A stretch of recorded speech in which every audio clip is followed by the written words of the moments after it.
La ligne VBAT qui continue ici. Généralement, il faut savoir que la ligne qui sort du VBAT qu'on appelle...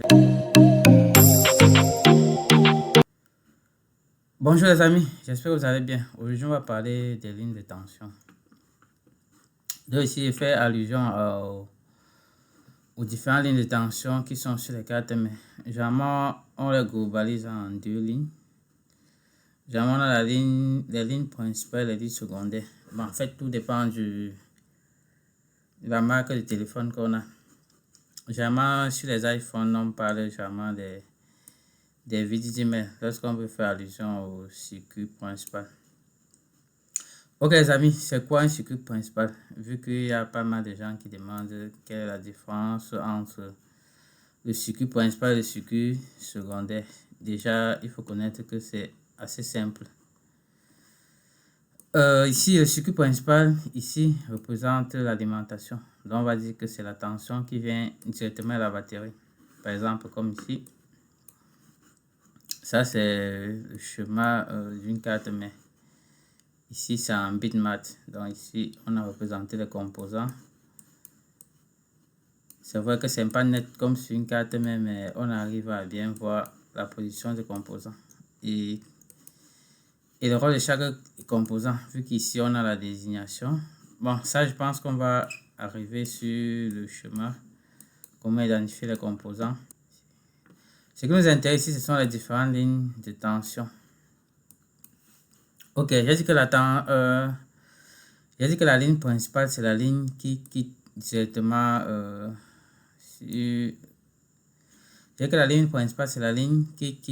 la batterie. Donc, là-bas, on parle directement de la tension qui vient à la batterie. Par exemple, ici, on a notre connecteur de batterie. Ici, comme on peut voir ici, c'est VBAT. C'est vrai que sur ce schéma-ci, ce n'est pas représenté. Normalement, sur les autres, on met VBAT ici. Bon, comme j'aime pas Bornéo ici, je pense qu'on va faire avec. Ici, il faut juste connaître comment utiliser un peu le schéma. Donc, comme je disais, la ligne principale, c'est la ligne qui quitte directement de la batterie. Donc, on dirait la tension de la batterie. C'est ça qu'on appelle la ligne principale lorsqu'on a généralement sur les Android. Donc, si je clique ici, parce que ça, c'est VBAT ici. Ici, c'est la masse. Bon, on peut voir, c'est lié à une résistance, c'est ce qui a la masse. Ici, on peut voir, ça, c'est la ligne VBAT qui continue ici. Généralement, il faut savoir que la ligne qui sort du VBAT, qu'on appelle généralement la ligne principale, alimente plusieurs choses en même temps. On peut, comme ici, vous pouvez voir, partout c'est en rouge, là, ça veut dire que lorsqu'on connecte la batterie, les composants là sont directement alimentés, même si le téléphone est éteint. Donc là, vous voyez, parfois ici on a la partie réseau qui est alimentée, la partie Wi-Fi, la partie, ça représente quoi? Bon, je sais pas trop. On a la partie éclairage qui doit être aussi éclairée. On a la partie Power IC qui est aussi éclairée. On a la partie, ce sont les LDO. Ici, c'est LDO, partie commande, caméra et autres qui sont alimentés. Donc, vous voyez, en fait, c'est tout ceci qui représente la partie... En fait, c'est tout ceci qui représente le circuit principal sur un téléphone. Bon, on va voir que selon les téléphones, ça différencie. Par exemple, si un téléphone, on a une puce de charge, généralement appelée charge IC, ou si on n'a pas de puce de charge, ça différencie un peu, mais en réalité, c'est tout ça, c'est la même chose. Vu que lorsqu'on a un court-circuit, ça va toucher plus ou moins directement la connecter à la batterie. C'est pour ça que dans ce cas, lorsque vous le testez directement à l'alimentation, on aura une consommation au max. Ok les amis, donc ici c'est ce qui représente la ligne principale. La ligne qui quitte, j'ai dit que c'est la ligne qui quitte directement du connecteur de la batterie jusqu'au Power IC. En passant par beaucoup de choses, on peut avoir la puce Wi-Fi, la partie éclairage et plein d'autres composants qui utilisent directement la ligne de la batterie. Ok, en ce qui concerne la partie secondaire, la ligne secondaire vient directement du Power IC. Donc, c'est pour le Power IC qu'on a généralement la ligne secondaire.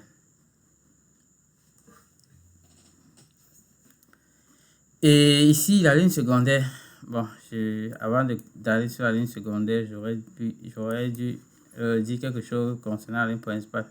Ici, il faut savoir que lorsqu'on a un problème sur la ligne principale, le téléphone arrête directement de démarrer. Impossible que le téléphone démarre, vu que l'énergie qui vient de la batterie est directement bloquée. Si on a par exemple un court-circuit, c'est directement à la masse, donc le téléphone ne peut ni démarrer ni charger. Dans certains cas, on peut avoir le flash. Pour généralement les téléphones qui utilisent les puces de charge ou les charges IC, on peut avoir une flash. Lorsque vous branchez le téléphone va réussir à afficher le logo, ensuite ça va s'éteindre. Lorsqu'on a par exemple un court-circuit sur la ligne VBAT, parce que là-bas c'est un peu reparti. Là-bas on peut avoir VBAT et on peut avoir VHP qui est la ligne qui alimente les différents types de composants. Bon, je pense qu'on va voir ça tout à l'heure. D'ici, j'espère que vous avez compris c'est quoi la ligne principale. J'ai dit que c'est la ligne qui quitte directement du connecteur de la batterie et qui part au Power IC en alimentant par exemple les Wi-Fi, les parties audio, les parties éclairage. Donc, on a quelques composants qui l'alimentent directement. Maintenant, ce qui concerne la partie secondaire, la ligne secondaire, c'est la ligne qui est générée par le Power IC. Donc ici, il faut savoir que c'est le Power IC qui fonctionne un peu en fait comme le cœur. En fait, c'est lui qui va prendre la tension de la batterie, qui est la tension principale, et diviser pour alimenter le CPU, tous les autres composants qui fonctionnent généralement en faible tension. C'est pour ça que d'ailleurs on monte les bobines ici. Donc ici, à travers les bobines, ici, on aura les différentes tensions qui vont sortir pour alimenter soit le CPU, soit la NAND, soit la partie réseau. En fait, tous les autres tensions qu'on aura besoin. En fait, c'est ça qu'on appelle la partie. C'est ça qu'on appelle les lignes secondaires. Toutes les lignes qui sortent directement du Power IC. Donc, c'est ça qu'on appelle les lignes secondaires. Ok, ici, comme vous voyez ici, donc ça c'est l'entrée du circuit, l'entrée de la ligne principale qui est VBAT qui entre. Maintenant, ça va couper pour alimenter toutes les bobines, comme vous voyez ici. Toutes les bobines qui sont là vont prendre leur tension du circuit principal pour alimenter. Ici, il faut savoir que lorsqu'on a un problème sur la ligne secondaire, ici, ça va dépendre de la ligne. Si c'est une ligne qui n'est pas très importante, par exemple, comme la ligne du réseau, du Wi-Fi, notre téléphone peut bien démarrer. Si c'est une ligne principale, le téléphone, ça va pas empêcher le téléphone de démarrer. Par exemple, si on a un problème qui est par exemple lié, comme ici on voit le CPU, parce que vous voyez lorsque ça sort ici du Power IC, après la bobine ici, donc par exemple vous pouvez voir ici lorsque la tension sort du Power IC, vous pouvez voir voilà le Power IC, ça c'est donc ça c'est une ligne secondaire. Si on suppose que on a un court-circuit ici, vous voyez lorsque la tension ici sort du Power IC, ça traverse la bobine. Maintenant on est directement, ça passe directement alimenter le CPU. S'il arrive qu'une ligne comme ça est en court-circuit, le téléphone ne peut pas démarrer, vu que ça c'est une ligne qui est très importante. Donc ça c'est une ligne secondaire qui est très importante. Mais par contre il y a d'autres lignes, par exemple comme on va essayer de regarder, comme les lignes qui vont par exemple ici, vous voyez la ligne ici, ça sort du Power IC et ça alimente, vous voyez ça sort du Power IC. Ici ça alimente en même temps la NAND et le CPU. Vous voyez, ça sont les lignes secondaires qui sont très importantes. Tant que la ligne a un problème, impossible que le téléphone démarre. Moi, la autre ligne secondaire que le téléphone n'a pas besoin de ça pour démarrer. Donc les amis, j'espère que vous avez compris. Bon, je vais prendre l'autre exemple pour bien vous montrer. Par exemple ici, J'ai pris, ici on a la Infinix 680. Donc ici pour chercher la ligne principale et secondaire, il faut toujours commencer par VBAT.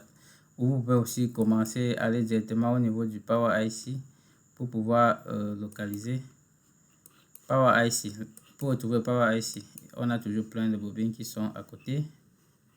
Donc ici vous voyez, on a plein de bobines. Si vous cliquez par exemple les condensateurs comme ici, généralement sur les condensateurs qui alimentent les différents types de tensions. En fait, ce sont les mêmes tensions ici qui viennent de VBAT. C'est ça qu'on va diviser pour alimenter les circuits secondaires comme CPU et autres. Par exemple, vous voyez, si on clique ici, vous voyez que ça alimente plusieurs choses en même temps.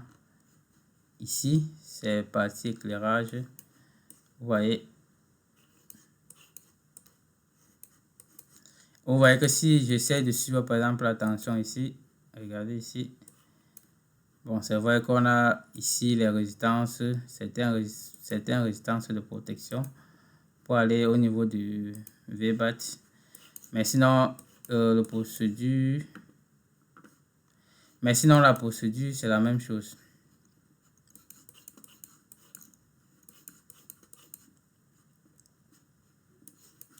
Donc ici, notre circuit principal ici, c'est quoi? C'est toute la ligne ici. Ça, par exemple, vous voyez ici, on n'a que les résistances ici. Ça fait que ici aussi, on a une autre résistance avant d'avoir l'alimentation qui va alimenter le Power IC. Donc, toutes les parties là représentent ici. Donc, voici toute la partie qui représente le circuit principal. Toutes les parties, vous pouvez voir ici en rouge. Et dit que ça alimente généralement plusieurs choses comme réseau, éclairage et autres. Donc, vous voyez, tout ça, c'est tout ça qui représente le circuit principal. Et le circuit secondaire va être les tensions qui vont sortir de la bobine, les différentes bobines ici pour alimenter soit le CPU, soit la NAND, soit la partie réseau. Donc, c'est un peu comme ça que ça fonctionne. Voilà, ici, vous pouvez voir ici, on a une bobine ici qui n'alimente pas directement le CPU ni la NAND. Regardez ici. Apparemment, ça gère soit la caméra ou soit le réseau. Donc, ce qui fait que si, par exemple, on a une ligne comme ça là qui est en court-circuit, ça peut être en court-circuit parce qu'on a le condensateur. Si un condensateur, par exemple, entre les deux silages, on peut avoir la ligne en court-circuit. C'est vrai que lorsqu'on va connecter ici notre téléphone sur le power supply ou sur l'alimentation, on aura une faible consommation. Et ça ne va pas empêcher le téléphone de démarrer. Le téléphone va démarrer, sauf qu'on aura une consommation de la batterie qui va être élevée. La batterie va se décharger plus vite que d'habitude. Et on aura, par exemple, si c'est la partie réseau, la caméra, là, la partie là qui ne va pas fonctionner. Ok les amis, pour bien vous montrer ça, je vais aller un peu sur le schéma de fonctionnement. Je vais vous montrer. On va prendre par exemple, alors au niveau du Power IC. Bon, je dis que ça, c'est le circuit principal. Et le circuit secondaire, ce sont les différentes tensions qui vont sortir à travers les bobines ici. C'est ça qu'on appelle le circuit secondaire. Si on passe sur le schéma de fonctionnement, on a quoi? Cherchons le Power IC ici. Je vais double-cliquer dessus.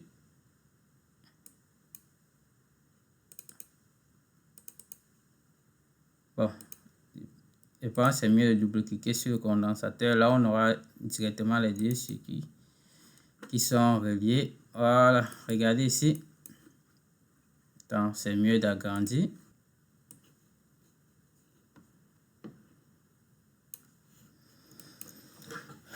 Ok les amis, ici, il faut savoir ici, voici le Power IC ici. Et ici, on a les deux alimentations. Ça représente la partie principale. Donc ici, on a mis V-System. Ici, on peut le remplacer par VBAT. Vu que c'est la tension qui vient directement de VBAT qui arrive ici. Comme ici, vous pouvez voir, ici, on a les différents condensateurs. Regardez ici, on a 1, 2, 3, 4, 5, 6 condensateurs. En fait, ce sont les condensateurs qu'on avait ici. Attendez.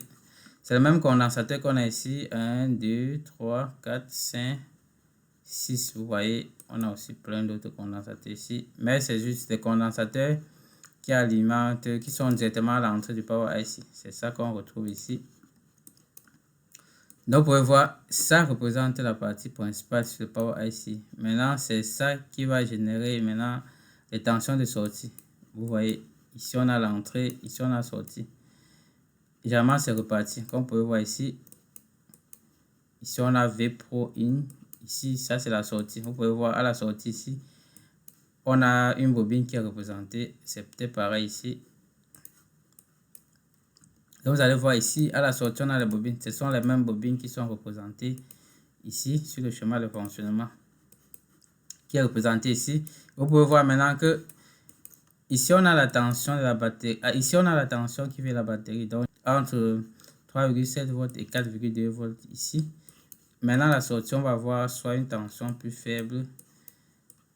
Et généralement, à la sortie, on a généralement les tensions qui sont généralement plus faibles. Comme ici, vous pouvez voir ici, V Pro ici.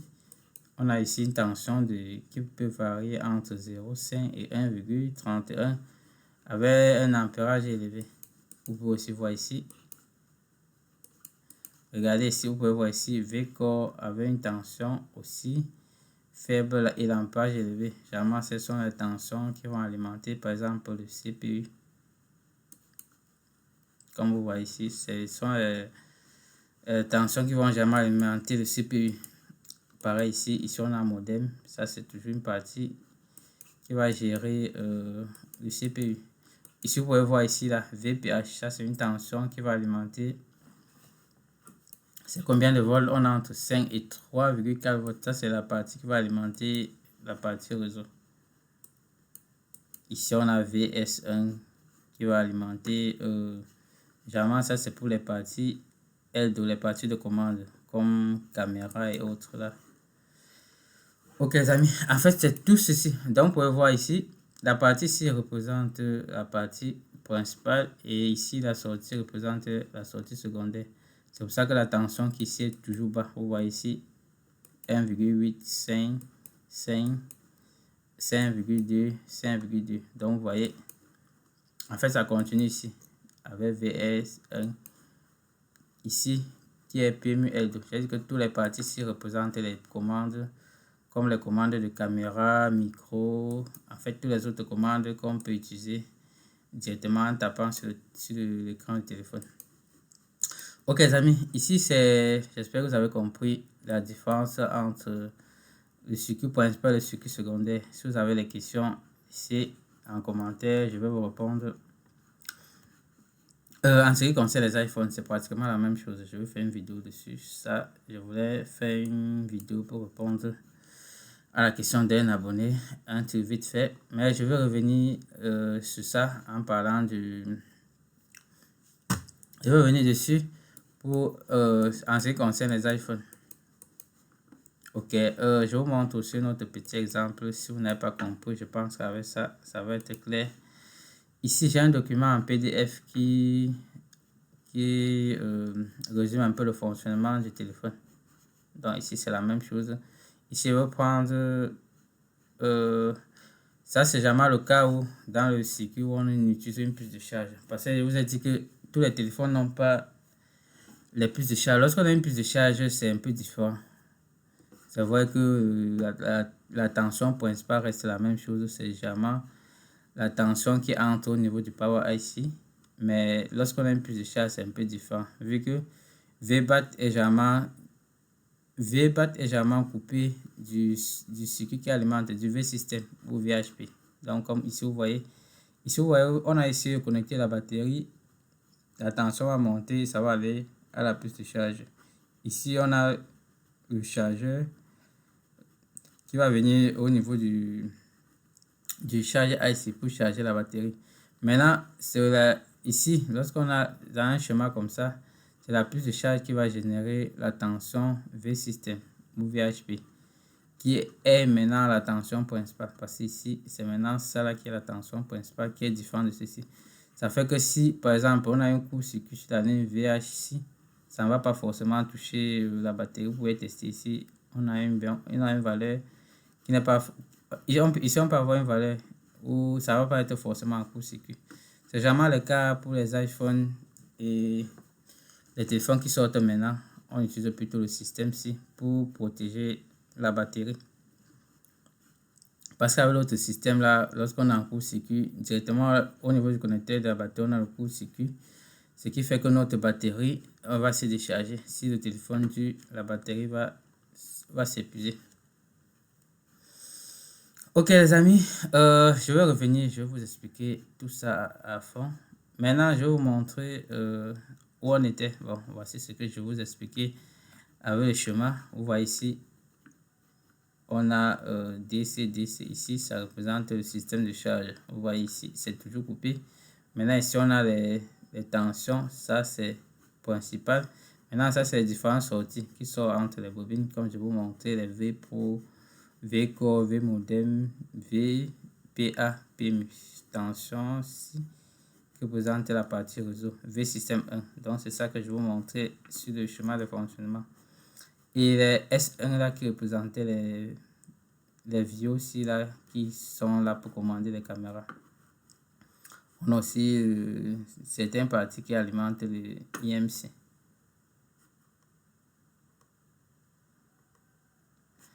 Et c'est pareil ici, vous voyez ici, on a V-Bus. Bon, ici on a une puce de charge. En fait, c'est pareil. Pour localiser jamais le circuit principal, c'est très simple. C'est toute la partie qui va porter les 3,7 volts, des 3,7 à 4,2. Bon, jamais ici on met 3,7. Tout ça, comme ici vous pouvez voir ici. Ça c'est les Qualcomm. Ici vous pouvez voir VHP. Ça c'est le circuit principal. On a ici, bon, c'est vrai qu'ici on n'a pas représenté les condensateurs, mais tout autour de la partie principale, on a plein de condensateurs pour filtrer. Maintenant, ici on a la sortie, comme vous pouvez voir les différentes tensions ici, S1, 06, avec les bobines. On a toujours les bobines. C'est tout bien lorsque vous voulez regarder la partie. Différencier le circuit de commencer soit par le connecteur de la batterie, soit par le Power IC, à travers les condensateurs qui sont montés tout autour. Donc on peut aussi le faire à travers les condensateurs qui sont montés tout autour. Comme ici on avait les condensateurs qui sont montés tout autour. Donc vous pouvez soit commencer ici. Si vous cliquez comme ça, que vous voyez que ça alimente plein de composants en même temps, ça veut dire que c'est la partie principale. Ok les amis, c'est tout pour aujourd'hui. J'espère que vous avez aimé la vidéo. Likez, partagez. C'est important. Et comme je vous ai dit, la formation va lancer la formation d'ici le 15. Donc on a déjà presque tout sur place. Je vais vous présenter tout ça au fur et à mesure. Donc pour ceux qui sont intéressés, veuillez me laisser un message sur mon numéro qui va s'afficher en bas. Ok les amis, à bientôt.